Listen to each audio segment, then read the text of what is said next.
Welcome back to Passive Income Pilots, everyone. Tait Duryea here with Ryan Gibson. Ryan, how you doing, man? Good, good. I'm excited to talk again to another episode with Jesse Reed, who is our financial expert here on all things aviation. And Jesse is going to come talk about the market-based cash balance plan. We've talked about it on the show before. My opinion, like I say all the time, is subject to change. I'm coming around. But there's a ton of questions in the chat about what does the market-based cash balance plan mean for me? How much should I put in my mega backdoor Roth? How do I, how much can I contribute? When does it kick in? Who is it applicable to? And so Jesse is going to unpack that for every airline, every nuance, and we're going to go step by step. Doesn't matter who you're flying for. You need to understand this. Every major airline either has one or is in negotiation for one, and it's what happens to your money after the airline fills up your 401k. Does it go into your paycheck? Does it go into a health savings plan? Does it go into, did I already say cash? Does it go into a market-based cash balance plan?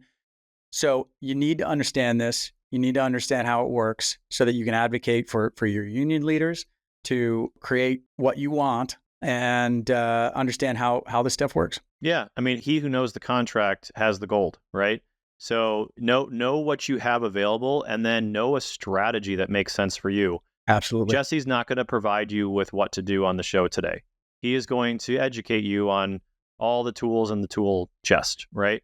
And so it's important to come up with a flight plan or a strategy that he'll talk about, but it's not necessarily applicable for everybody in every instance. So really important that maybe listen to the show and get educated. And then once you're educated and you kind of think you have a plan, maybe a good person to talk to would be Jesse to help put the bolts, nuts and bolts together. Also, I want to put a shout out to our forum, which where a lot of these questions are coming from. If you haven't joined our Facebook forum, Passive Income Pilots, just search that on Facebook. You can join us. You can also go to ask@passiveincomepilots.com, our email address, and ask us a question. That's where a lot of this information and these questions are being generated from. We love the listeners asking us questions so that we can have episodes like this where we answer all of them in one foul swoop. Absolutely. Jesse Reed is a registered financial advisor with Creative Planning. He also is a pilot and knows the airline contracts in and out. So it's very rare to find a financial advisor that also knows airline contracts. He's probably the best person in the industry to come in and answer these. So without further ado, let's get to the market-based cash balance plans. Let's get to the show. Jesse, thanks for joining us. My pleasure. Thanks for inviting me back, guys. Appreciate it. It was good seeing you again. Yeah, it's been a while since you've been on. So we have a lot of new listeners since then. I have been following closely, and my hat's off to you guys. You guys have really kind of taken up this space in the airline industry, and it's been cool to see it. And it's especially cool, Ryan, because we were training buddies once upon a time.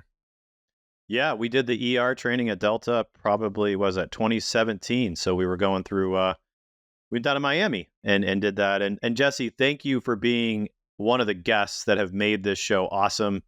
And thanks to our listeners who have left us awesome reviews and encouraged us to keep going here, because this is a place that we want to educate pilots on about all things retirement, investing, bringing on great people, giving people things to think about with their kids and IRAs and HSAs and 401ks. And, what a better thing to talk about right now, since the airlines have actually changed so much for pilots, specifically the market cash balance plan, the additional contributions to 401ks and all that stuff. And that's why we have you on here today, because everybody's got questions. What to do? How do I allocate? Where are we going? But could you just tell us a little bit about yourself, your background, where you're at right now? Yeah, so I work for a company called Creative Planning. It's not an airline-specific wealth management firm. Our headquarters is here in Kansas City, where I live. And this company's been around for decades, doing kind of high-protein, white-glove wealth management for our clients, all sorts of demographics. And a couple of years ago, just to tell your listeners, I've been working in financial planning with airline pilots specifically for almost a decade now, and have had a team that has built up over the years doing that.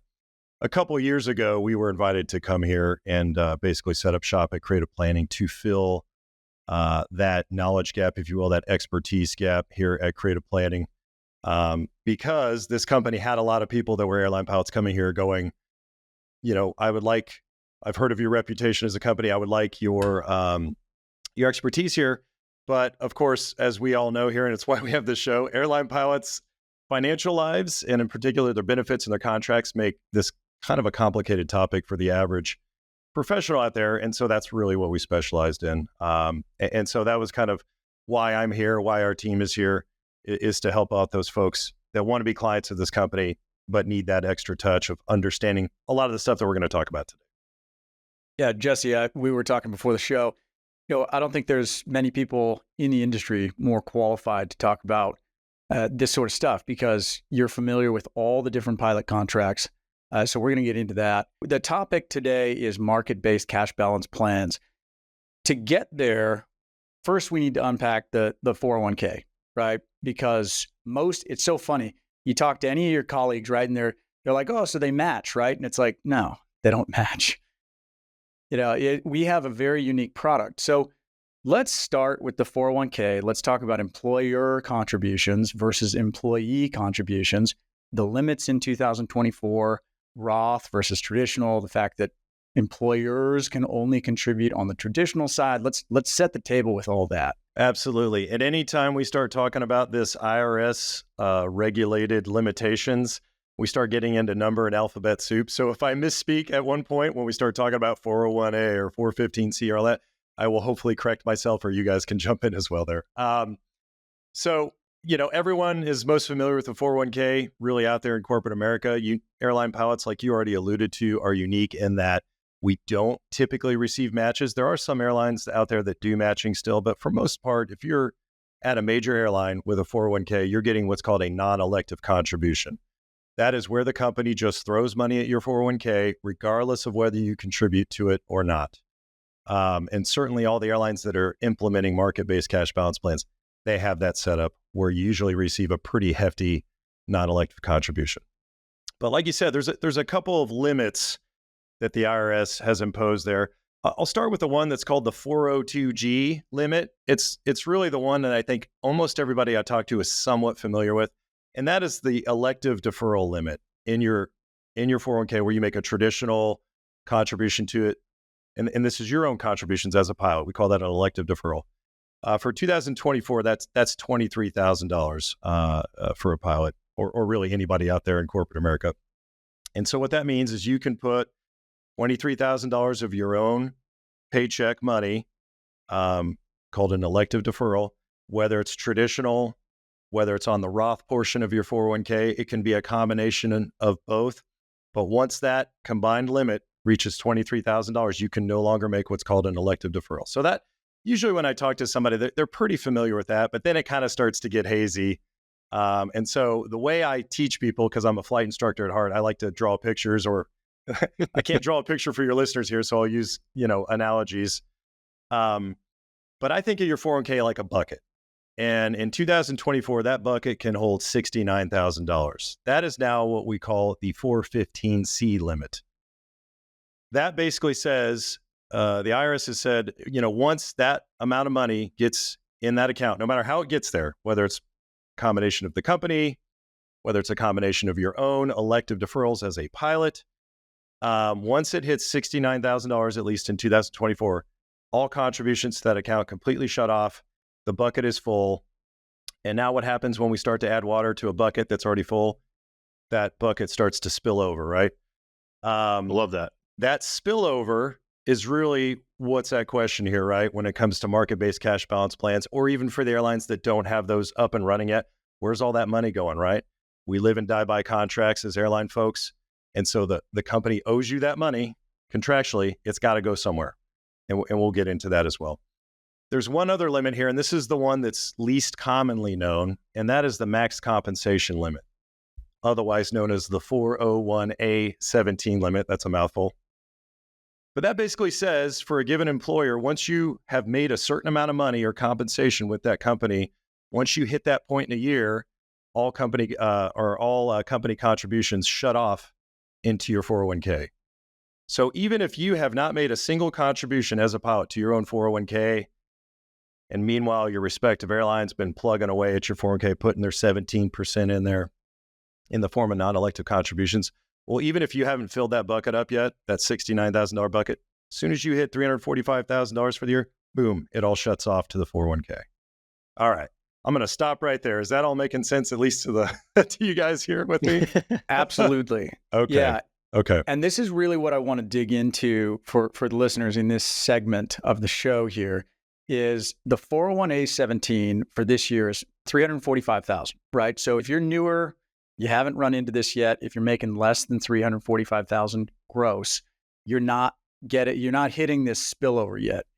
If you're making $500,000 a year, you are getting into this spillover. Yes. And what I want to call attention to is, Delta, United, American, Alaska. I'm not sure what Southwest is, but Delta, United, American, Alaska are making 17% is what's going into your 401k. Correct. $345,000 at 17% is $58,650. That's exactly right. Right. So the maximum contribution limit of the total bucket is $69,000.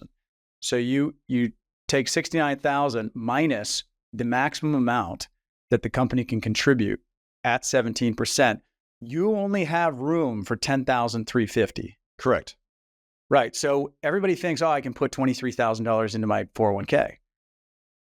But you can't if you're making that much money. Correct. And so for someone who wants to minimize spillover, you would let the company do their fully funded amount into your 401k up to that max compensation limit of $345,000. And for folks at home, if you want to do the math that Tait was just talking about, you just take your non-elective contribution percentage, 17%, let's say, you take it times $345,000 if you think you're going to make at least that.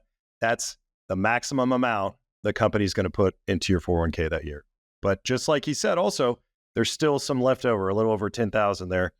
That's got to come from you as a pilot, as an elective deferral, if you want to put some money in there. Okay, so at 17%, it means that the company is contributing a lot of money, and they're going to hit that when in, let's say, October, you hit $345,000 of gross income, the company must stop contributing to your 401k. The company must stop, and that's an important clarification to make. This has everything to do with company contributions, not you as a pilot making your own elective deferrals. Very important distinction to make. Now, I did some math here, and next year, Delta and United go to 18%. If we were to get to a 20% company contribution, that, funny enough, would actually equal $69,000. So you would hit both limits simultaneously, and you wouldn't have to contribute a single dollar to your 401k to max it out. Always remember that all of these numbers change every year. They go up, they're indexed to inflation. So that math may or may not work out for whatever the future numbers are. We don't know until they come out. And I should know this today. I would have, but I do believe the 2025 numbers are probably already out there. I need to go look at those. But yes, those numbers change every year. So we're talking, our conversation is applicable for 2024 today. The concepts are going to remain the same. Just all the numbers and the math are going to change, though. So we're in this weird, spot as airline pilots where there's a gray area, and I want to dig into this. There's a gray area between how much I contribute versus how much the company contributes, because the company contributes so much at 17 or 18% that there isn't room for your entire $23,000 or whatever it is for the current year's personal contribution to your 401k. And so let's break that down further. Sure. And talk about what happens if you are the first to the finish line. You get your full $23,000 in early in February. You're like, hey, crank up those contributions. Let's get maximum in there. Or you just sit back, you say, hey, I'm not even going to contribute to this thing.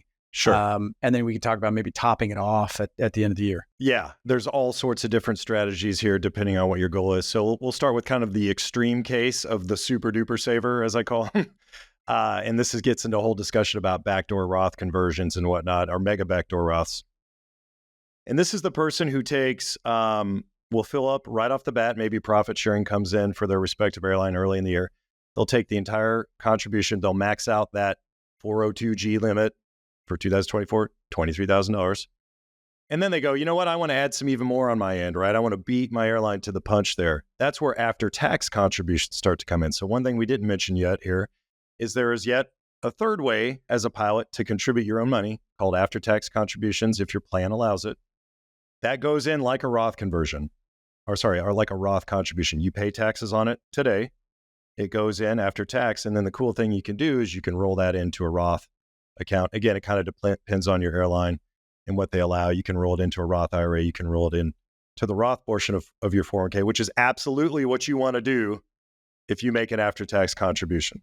Because unlike a Roth contribution, after-tax contributions, they go in after tax, but they don't grow tax-free like Roth does. So you want to get that money into a Roth as soon as you can. So you'll have folks that do that early in the year, and they'll hit that $69,000, that 415C limit. They'll fill that bucket up early in the year, and the spillover starts much earlier for them.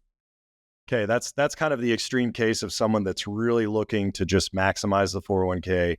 Maybe they have a goal where they really want to maximize the Roth money, so they're throwing in after-tax money and Roth contributions and all that.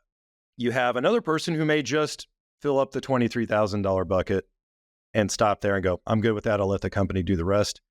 In which case, now that 17%, so that math we did earlier with the 17%, you're going to hit that $69,000 limit probably before you hit the $345,000 compensation. In fact, you are definitely. So, and the company's going to throw less of their money in there.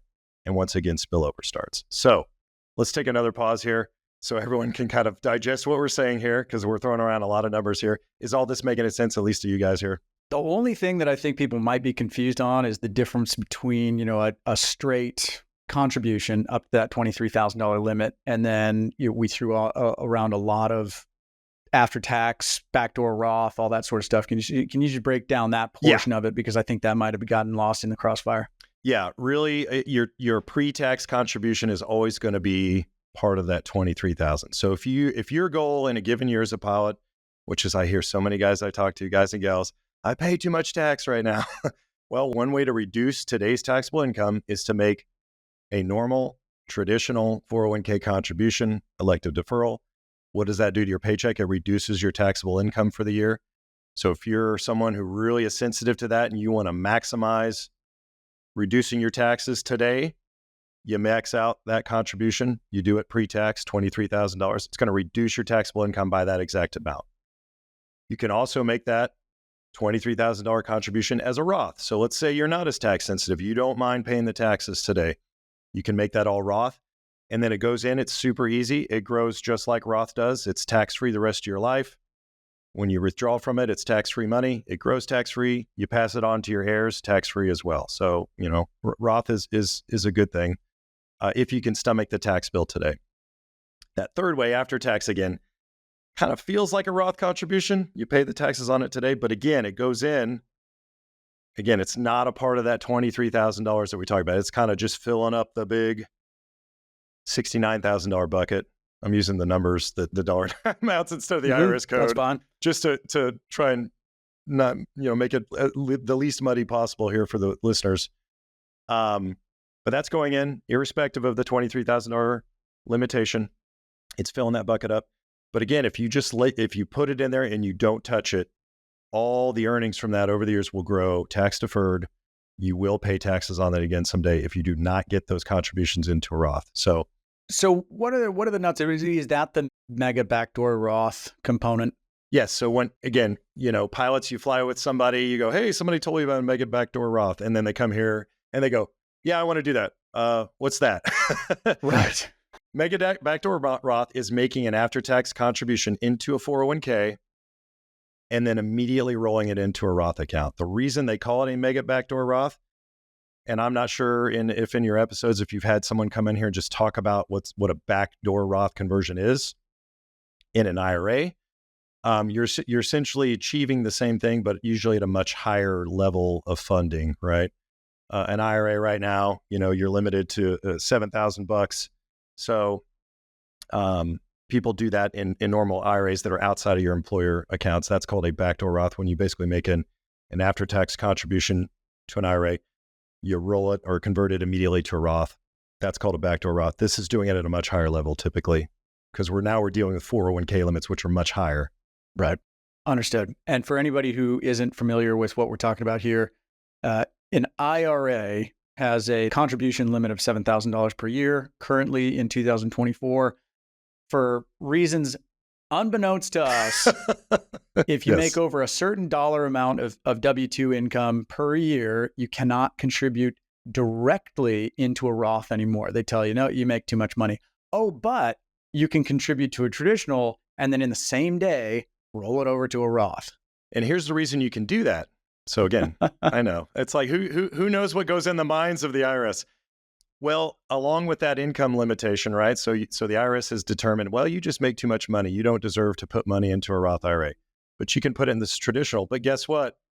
Because you make too much money, we're not going to give you a tax break for that either. So strangely, when you make a contribution to an IRA, traditional one, and let's say you were early in your career, you were working at Republic, or you're working at a gas station or something like that, and you didn't make that much money. If you put money in an IRA, you got a tax break for it. Well, the IRS says you make too much money. Now you don't get a tax break for it. So those monies go in the traditional IRA after tax, just like we were talking about with the 401k. You pay taxes on it today. It goes in there. If you leave it in that traditional IRA, all the growth on those after-tax contributions grow and will be taxed someday. So the backdoor Roth basically says, okay, let's take that $7,000, if you max it out, $7,000 after-tax contribution. Let's get it out of that IRA immediately and convert it to a Roth. If you sit around, let's say you put $7,000 in there and you wait a year and it grows. I'm just going to use easy math here since public math's always fun for me. Let's say you take $7,000 contribution, it doubles in a year, and now it's 14. Well, 7 of that was after tax. You'll never pay tax on that. But the other 7, they grew over the year, you will pay tax on that. So now if you decide to wait a year and do that Roth conversion, you're going to pay extra tax to make that happen. Got it. Yes. Good to know. Yeah. It's coming into focus. Yeah. So we talked a lot. We educated a lot. Let's get to a question that was in the forum from a pilot. Is there an advantage for us to mega backdoor Roth 401ks? I max out both my portion and the company portion by mid-year. Then it's market-based cash balance plan after that. I want to kind of go, like, there was a bunch of comments that went into this and all that, and I kind of want to unpack each comment. So let's demystify this a little bit. Yeah. So my background as a certified financial planner is it's all goals-based. I treat all this stuff, like I said in your previous episode, like a flight plan. I work from the end result that somebody wants to where they are today. That's how we make decisions here. So if you really want a lot of Roth money in retirement, a mega backdoor Roth makes sense for you. It might be worth investigating that. If that's not one of your goals, let's say you get into retirement and you got a lot of money that you're going to pay taxes on, but you're a super charitable person, so you're reducing your tax bill by charitable giving and other things. You might not need as much Roth money. I know, I'll just speak for myself. Again, this isn't a blanket statement. I've got kids that I want to pass assets on to someday, and I don't want to have a tax bill associated with it. So from an estate planning perspective, I like Roth money and passing it on. Just like I would like real estate or taxable investments that get a step up in basis. You guys have clobbered that topic over and over again here on the podcast. So there's pros and cons to all these things. And I never, ever, ever tell somebody, and I truly believe this in my heart, there's never a right or wrong answer on any of these things.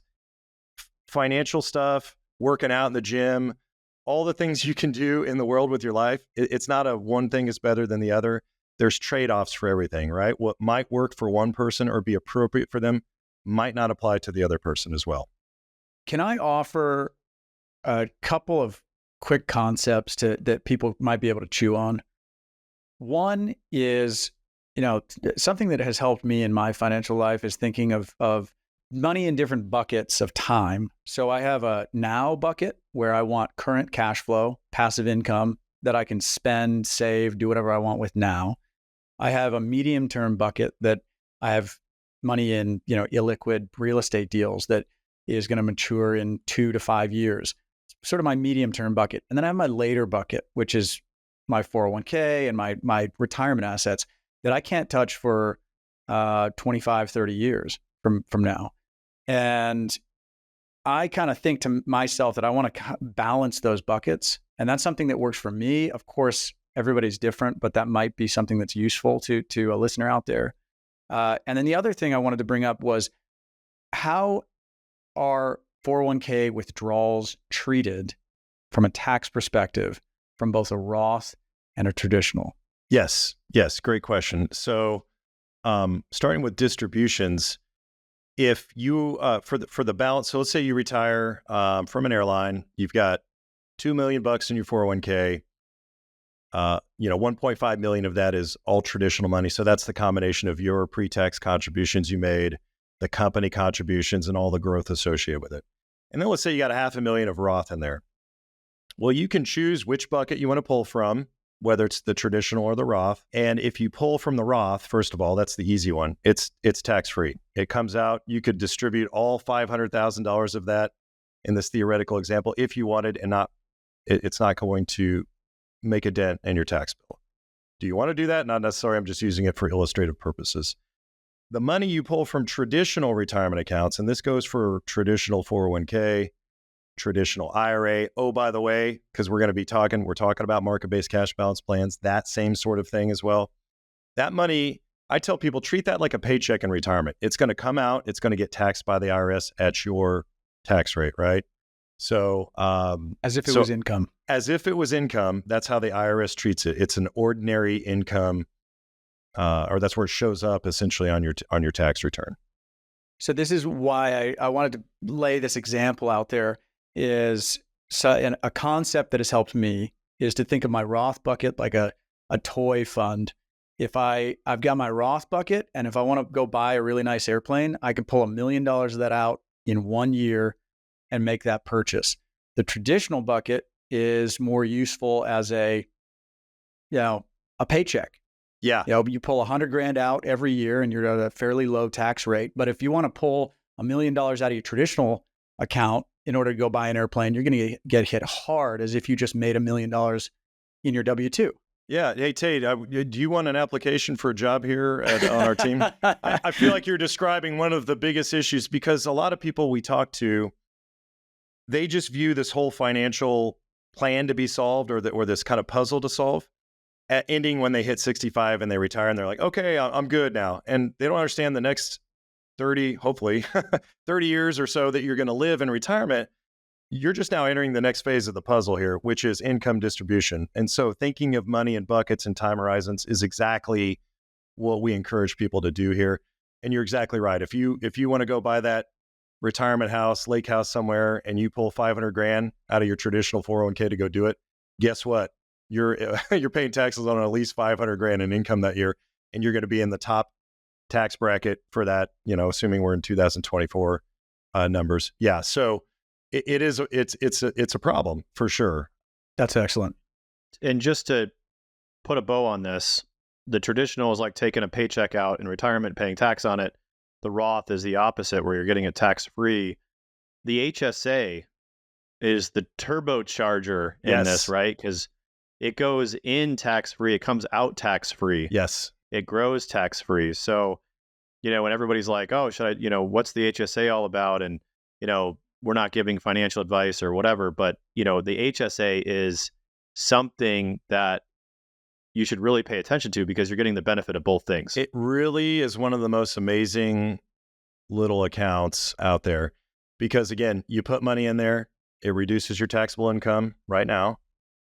It grows tax deferred, so you don't pay any taxes on the growth throughout the years. And then if you use it on medical expenses in retirement, it comes out tax free. What we tell people to do, and again, don't take this as specific financial advice, but this is a technique that is really powerful, is in your working years, you pay your stuff, your medical expenses that are out of pocket, just pay them out of pocket. Don't dip into that HSA. Let that sucker grow just like your 401k does. You can invest it. All HSAs have investment options in there that are pretty reasonable. You can get the same sort of market returns that you would get, say, in a 401k. Let that sucker grow. And then when you get in retirement, so let's say now you're 65, you retire. If you've done a good job of documentation, which is easier than it sounds, what I'm going to say here, But if you've kept records of all your out-of-pocket expenses over the years, you can actually retroactively reimburse yourself for all those out-of-pocket costs from the HSA. Essentially, what you've done now is you've made the HSA a tax-free income bucket in retirement by paying yourself back for all those years that you paid for the emergency room visit for your kid when they broke their arm or something like that. Does that make sense? Absolutely. Totally. Yeah. So you just have to keep those receipts.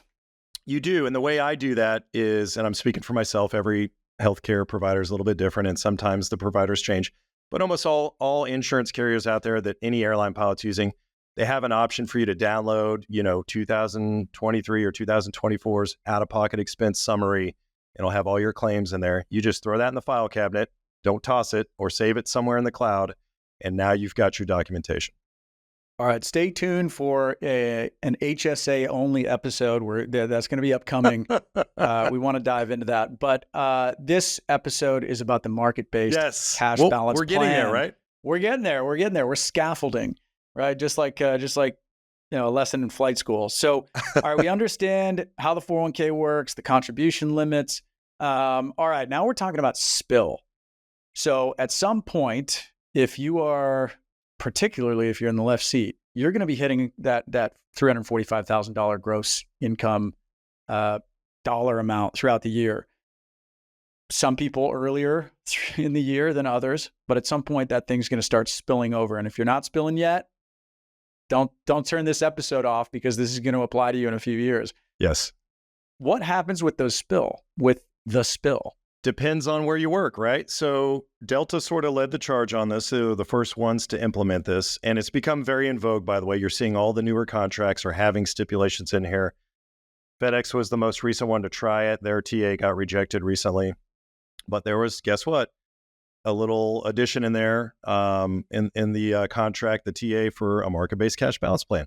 Now, why are companies doing this? We already saw, I think we've talked about this in previous podcasts, or I think you guys have talked about it. We've used the term dead zoners, the folks that lost their pensions, they went to PBGC or they got reduced benefits. That's not good for the pilots. That was tragic in our industry for those folks that applied to. And it was hard for the companies too. These obligations are very, very expensive for companies to fund. Market-based cash balance plan is this weird little thing that not many people outside the airline industry have really heard of. There's some other weird industries that use this thing, but it's a pension plan. So it's a defined benefit plan, but it sort of behaves like a defined contribution plan, like a 401k, in that you get this balance someday and it's yours. Your name's on it. You can take it with you. You leave the company. It's not affiliated with your airline anymore. There's not some trust running it and investing it and divvying it out to you, and it's not subject to bankruptcies or anything like that. So, for all the kind of haters that I've talked to about market-based cash balance plan, which is fair, again, everything's about trade-offs, but it really was a great way to solve the problem of, okay, we need an option for pilots to keep their tax bill lower in the year when they start making gobs of money. We need an account that can receive that and keep their tax bill lower while they're in their working years. Because let's face it, you're a wide body captain in an airline. You're making the most money you will ever make in your life by far. So we needed something to mitigate that. And they wanted to treat it like a pension. I mean, that's where these big non-elective contribution percentages came from, was sort of a, whoops, we're sorry. Here's how we're making up for it as an airline, to sort of give you some semblance of what it would have been like to have a pension. We're going to throw money at you. So this was a solution to that problem, to give people a pension. And the cool thing about it is it takes the liability off the company. Yes, they're throwing money in there for you, but if they suddenly disappear tomorrow, hey, it's your money now. You got it. It's in your name. You can take it with you. You can roll it somewhere else. So it's good for the pilots, I think. This is just Jesse Reed talking here. And it's good for the companies. And it really is kind of a win-win on both sides there, especially in an industry where it seems like both groups are sort of at odds with each other all the time. So the alternative is receiving it in cash. Yes. If you didn't have a market-based cash balance plan, it's gonna spill over into your paycheck, and that's the issue, right? Is, hey, this money was going to be a direct contribution to my 401k, but because we hit these limits, it's now flowing over into my paycheck, and I'm paying 37% tax on it at a federal level, plus state if you live in a high tax state. Now, so this is a way to shelter that income and pay zero tax on it, get it into today, Right. Maybe not when it comes out, but today paid zero tax on it. So that you're not going to go from 500,000 to 550,000 or from 600 to 670 or whatever it may be. Where does that money go once it's in the market-based cash balance plan? What are the investment options? Does it look like your traditional core account? Is there a way to self-direct it? What's that look like? Great question. So because it is still a pension plan, it is the pilots or the participants do not have a say in how it gets invested. And that's where it kind of behaves more like a pension plan. So it's up to the plan consultants. In this case of Delta, we are using that as the example. Their plan consultant is Fidelity. It's up to them and obviously the company as well to sort of decide how that gets done. Now, one of the big complaints that if I dip my toes in the forums, and I heard from everybody, is people started kind of pounding their chest and going, hey, I want that money in cash. I can do a lot better with it. And my answer to all the people I talk to is, I'm sure you can. Because the pension has to be invested conservatively by law. There's a law called ERISA, I'm going to mess this up, Employer Retirement Income Safety Act of 1974, that kind of dictates how these plans work. And so there's a trust that's managing a market-based cash balance plan investments when the monies go in there. And it's very conservative. I mean, we're talking, probably somewhere between a 30 and 40% equity to 70 to 60% bond allocation. It's very conservative, and it's designed to be that way to keep it relatively safe. It's still growing, just not nearly as aggressively as someone could do. Now, by the way, here on my team, when, again, the Delta pilots were the first ones to see this, and they had a decision to make last summer. They basically got told, you've got a window of opportunity here if you've been at Delta before this date to either opt into this thing forever or opt out forever. You got a choice to make. And we fielded a ton of calls when that was happening. So we sat down with our financial planning team and we ran a bunch of theoretical scenarios about, okay, what if you do this? What if you opt in and opt out? What's the difference? And without getting into all those numbers, oh, by the way, there's a website. We have our website here that has a link to that article if anyone's ever interested, that I can give you guys later. We'll put in the show notes. Okay, great. So we ran the numbers in that article, and essentially the takeaway was, because if you had that money put in cash into your paycheck and not the market-based cash balance plan, if you took into account the tax rates you're going to pay on it immediately and the union dues that most likely were coming out of it, you were taking a third, basically almost 34% of that money is just getting chopped off the top right off the get-go. So the example we use for easy math in the article is we said, hey, if you got $20,000 that would have been put in the market-based cash balance plan, if you had opted to have that in cash, it's more like $13,000. And then we just ran the numbers. We said, okay, let's assume you're a savvy investor and you make roughly an 8 to 10% rate of return for the next however many decades on your own. And you put that in a taxable account, and it's got a little bit of a tax drag associated with it because of dividends and income and other things. And so we kind of ran a realistic situation on that. And then we compared it to just dump it in the market-based cash balance plan and spend it on down the line. In almost all cases, the market-based cash balance plan still won as far as what you would accumulate the most at retirement, at 75, 85. We basically ran decade by decade. We assumed somebody was spending money and spending these accounts down. And we found that the market-based cash balance plan still beat a savvy investor who was able to pull an 8 to 10% rate of return on their own every year. That is the power of compounding. That's the power of, even with a lower rate of return, of not having that huge chunk just chopped off the top due to taxes and dues and all that stuff right off the bat. Did I explain that well to you guys? Absolutely. That makes a lot of sense. So we were talking about mega backdoor Roth conversions and all that. And is Roth money good today or tomorrow?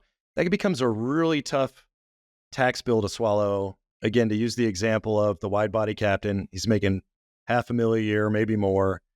And to have those contributions get taxed at that highest tax rate, that's a tough pill to swallow. Yeah. So one of the things that we look at approaching retirement for a lot of our airline pilot clients is no matter what kind of lifestyle you're going to live in retirement, you're probably not going to be spending $500,000, $600,000 a year. The hope is we've done a good job. You've got everything paid off. And now you're just spending your retirement income, right? Typically, not always, but typically for someone who's done really well for themselves and is that wide body captain, they get into retirement, their tax bracket goes way down.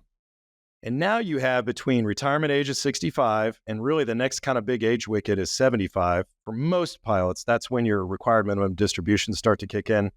I'm not sure if you guys have done an episode on that or not, but that's essentially where the IRS starts to make you take money out of your traditional IRAs and 401ks because they want to tax it. They force you to do it. And it's based on a formula. And if you got a lot of money saved up in there, those RMDs are going to be huge. I've seen plans where people who only want to spend 200 grand a year end up spending 400, 500, 600 grand or getting pulled out of their 401ks because they did so well. And now they're sitting there going, hey, I don't want to pay taxes on this. I don't want to spend that, but you have no choice. Right. So kind of getting back to the original point there, what we do is we look at an opportunity in those 10 years. I call that the tax valley, kind of my nickname for it, of where you can look to do strategic Roth conversions those 10 years. Hopefully you've got some cash on hand as well. Right. This is between 65 and 75. Yeah, you got 10 years to kind of do that and sneak some of these Roth conversions under the radar at a lower tax rate. And now you get into the RMD age of 75 for most people. And now you've got hopefully some more Roth money and a way to kind of cushion those RMDs a little bit more, if that all made sense to you. That's fantastic. I want to take us back to the, do I contribute my $23,000 early, or do I let the company fill up the bucket early? Because this is a very important conversation that you need to be, writing down on paper to figure out, do I want more money in this market-based cash balance plan than is necessary? Because if it's being invested at a lower rate and you have the opportunity to keep your cash in your pocket, it seems to me like it would be, for me, it wouldn't be the best idea to go out and shove 23 grand into my 401k and block the company from putting the maximum possible amount that they can put in up to my $345,000 gross. Would you agree with that? Yeah. So again, it's the flight plan answer, right? It depends on you. Now, I know you guys personally, and you want as much cash on hand for deals in the near term. That's your mentality, and that is what is correct for you. So let's say at Hawaiian there, Tait, they create a market-based cash balance plan in the next contract, and you have no choice. You have to opt into it. Well, gosh, I don't want that. I don't want my spillover. I want the cash in my hand. One of the ways you can do this, and I have to give a shout out to my buddy, Jason Depew, who's been on your podcast many times. He writes all kinds of great stuff about this too. And he has done this. He's put it out there on LinkedIn. And him and I talk about this on occasion.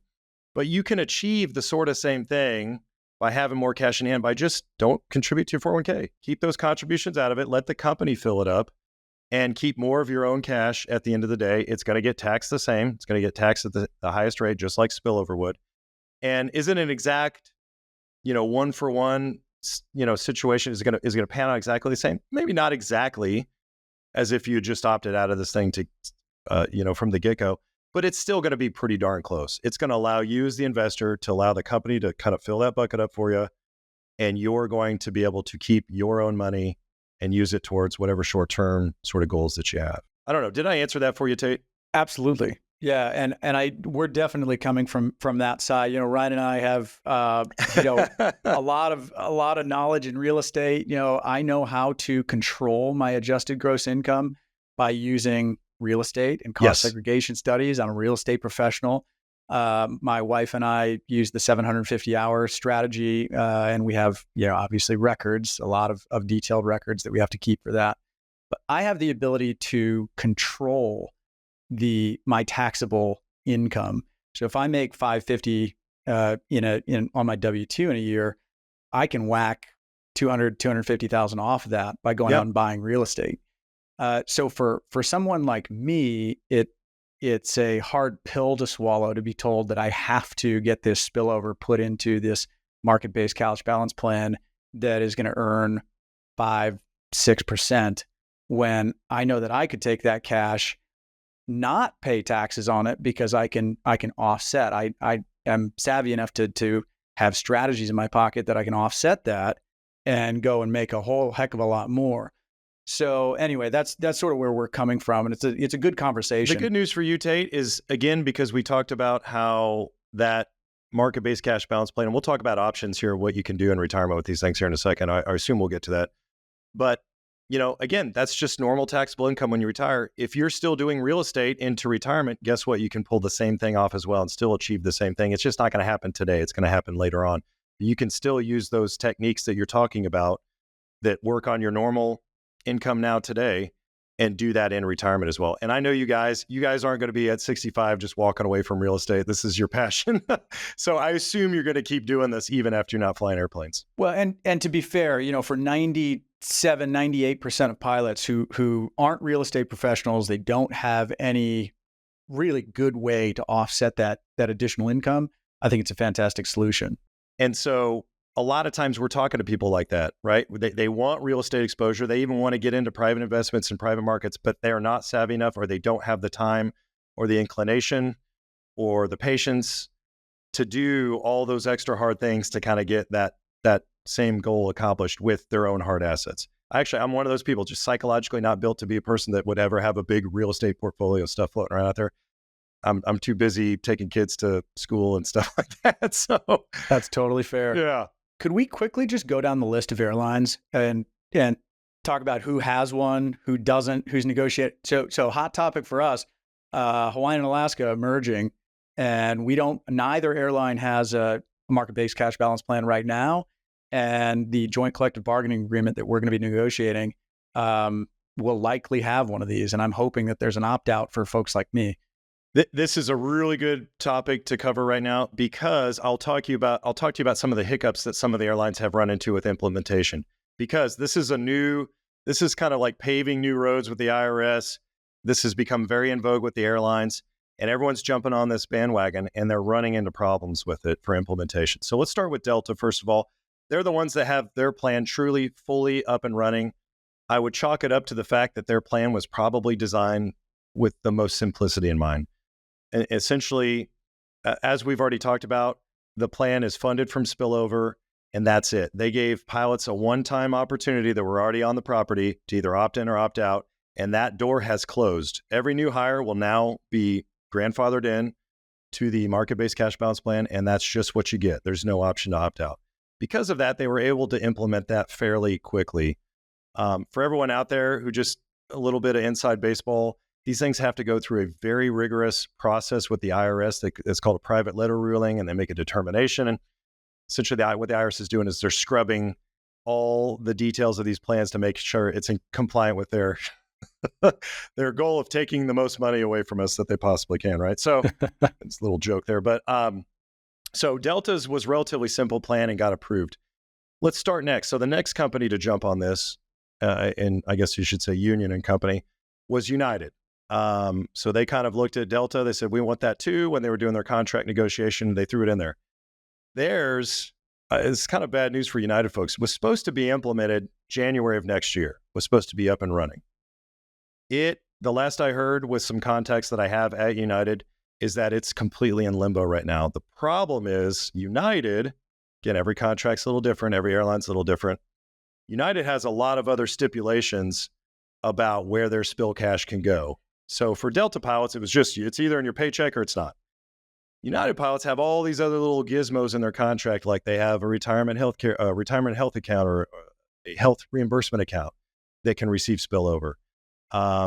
They have vacation forfeiture that can go into their 401k in the form of cash. They have a long-term disability plan that is tax-free income, which is different than Delta.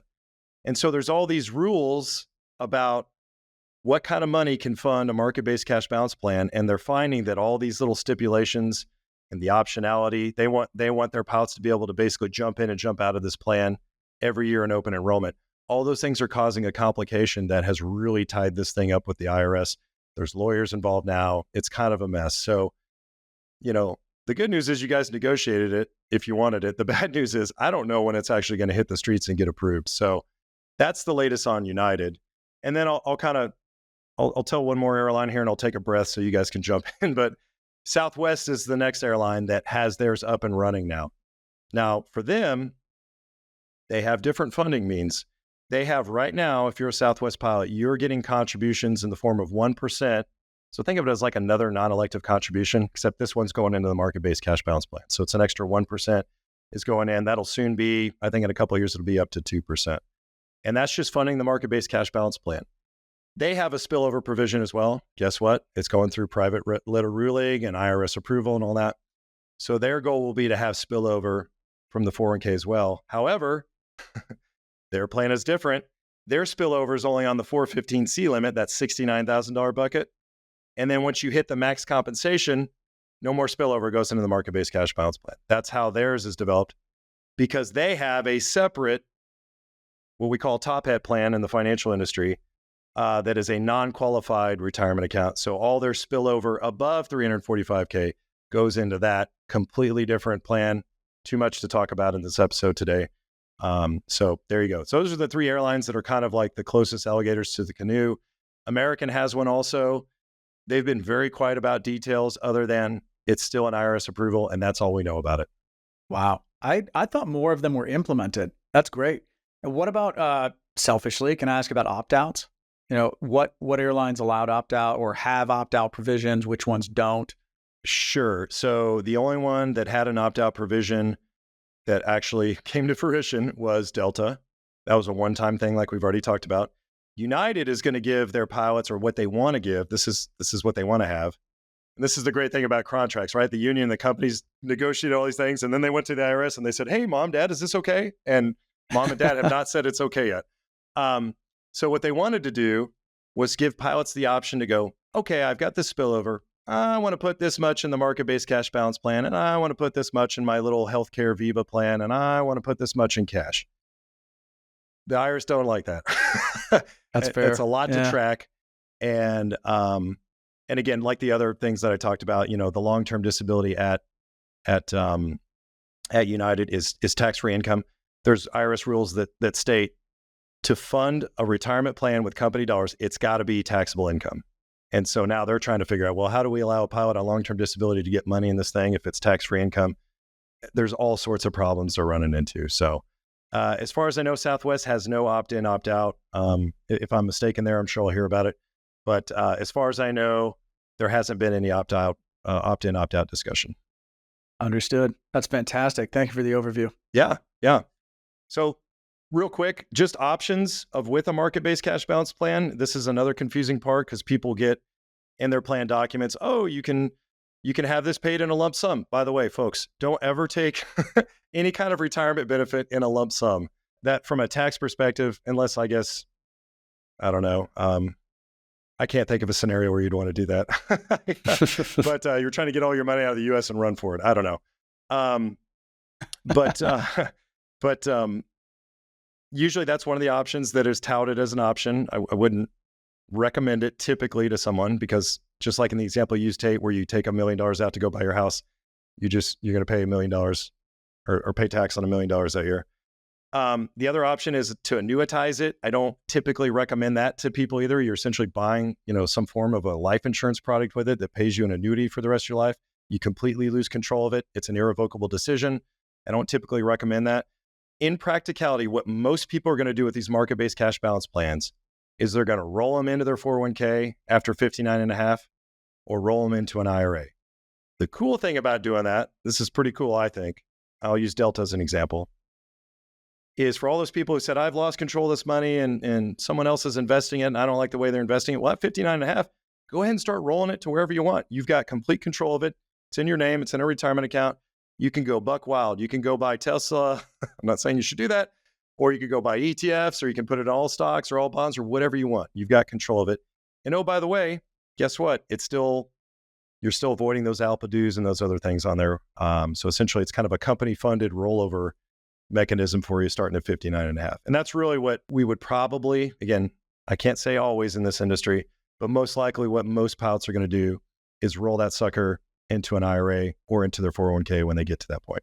Oh, so good. This is such a good overview of just the 401k, the market-based cash balance plan. I think this has given me a really good perspective of all the nuts and bolts. Thanks so much, Jesse, for coming on the show, giving us an overview of all these things. I know that our listeners are really going to benefit from that. So thank you so much for coming on, and we're sure we're going to have you back on another episode. Yeah, next time we can talk about alternative investments and private investments and how those increase the overall rate of return of your portfolio according to statistics, and decrease the volatility. So I think that's a good topic for another day. Fantastic. Thanks again, Jesse. We appreciate you. Thanks for having me on, guys. Appreciate it. Thanks, guys.